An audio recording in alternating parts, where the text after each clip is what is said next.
Hello Star Wars fans, and welcome to episode 67 of Journey into Legends. Today we're going to be reading Hard Merchandise by K.W. Jeter. Hard Merchandise was released in 1999, and it is the third and final book in the Bounty Hunter Wars trilogy. So far, this trilogy has been a very mixed bag for me. I really enjoyed the first book, The Mandalorian Armor, but Book 2's Slave Ship was such an uneventful and underwhelming book. I can only hope that this third and final book can somehow stumble into a somewhat satisfying conclusion. Anyways, without further ado, let's read and review.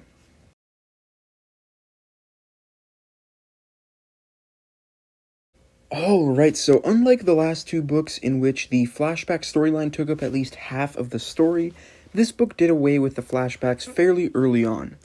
With that being said, what we got from the flashbacks was thoroughly entertaining, with the Trin Vazant storyline from the previous book actually getting its conclusion here. The entire scene between Boba Fett, Trin Vazant, Shizor, and Kudar Mubat at Kudar Mubat's web was very entertaining, even if it did end with the death of Kudar Mubat, who was a character that I really liked.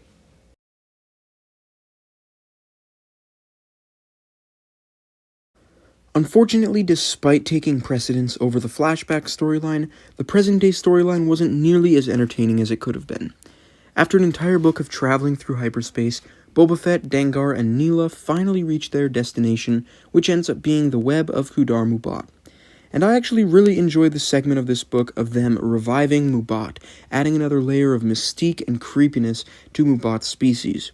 What I didn't like about this storyline, however, was how prevalent the spy droid plot point was. As I explained in my previous review, the whole side plot of the spy droid Kuat sent to implicate Shizor for the deaths of Uncle Owen and Aunt Beru was such a dumb and contrived storyline, and they doubled down on that in this book. Other than that, there are some really fun moments. As I mentioned, the temporary resurrection of Kudar Mubat was very neat. I also really enjoyed how Kuat of Kuat's death was handled, with him destroying the Kuat drive yards and killing himself to prevent it from falling into the hands of the Empire. And I really appreciate the brutal irony of him destroying his life's work and killing himself to avoid swift retaliation from Palpatine, right before the Empire collapses at the Battle of Endor.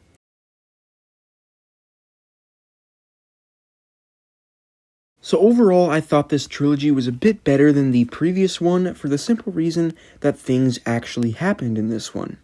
But unfortunately, this one still didn't come anywhere close to the level of quality of the first book, which is a shame because all in all, I found this series to be really disappointing.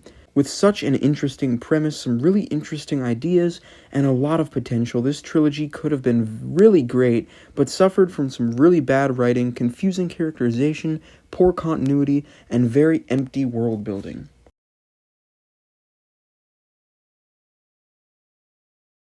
Alright, so because I couldn't find a better time to read it, I decided to also read The Bounty Hunter's Scoundrel's Wages. Now, this is actually the second issue I've read of this series. I also read the Phoenix Kill issue back during my Crimson Empire review, and unfortunately that one was a lot better than this one. Overall, this issue had some really ugly art, a boring story, bad pacing and writing that made it very confusing to read, and it made a mockery of the bounty hunters it's named after. Lando somehow gets the drop on all 4 bounty hunters, and it happens off-screen. Overall, it's not the worst thing that I've ever read, but it could have been much better.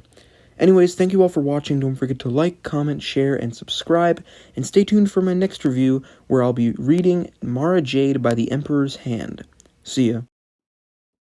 If you just want Boba Fett from the movies, who's amazing and mysterious and perfect at everything he does, Gary, Stu, and all, this trilogy is for you.